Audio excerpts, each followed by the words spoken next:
right, so we have some work to do in order to convert triple integrals from rectangular to cylindrical coordinates. And I'm not going to develop a Riemann sum once again because we did that for triple integrals, so we can kind of build on that. But what's important to note here is that we are partitioning the space into little cylindrical boxes where the base of these little boxes are those polar rectangles that we've already found the area for. So we know that the area of a polar rectangle is average radius times delta theta times delta r.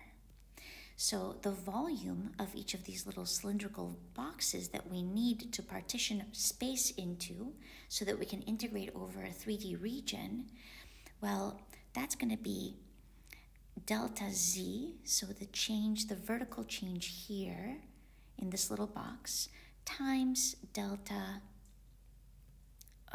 a, which is the area element in polar coordinates.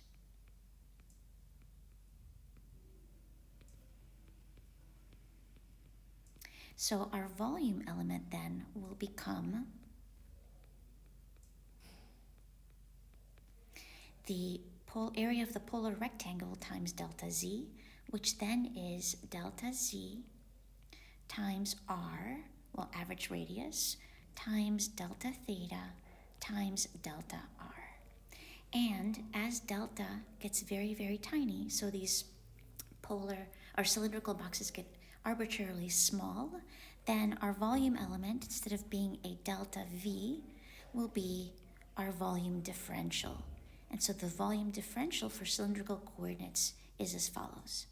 It's going to be r dz dr d theta.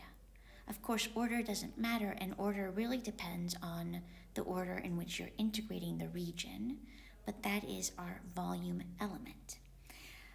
In the next video, I'm going to set up integrals in cylindrical coordinates using this volume element, and then we'll start some examples.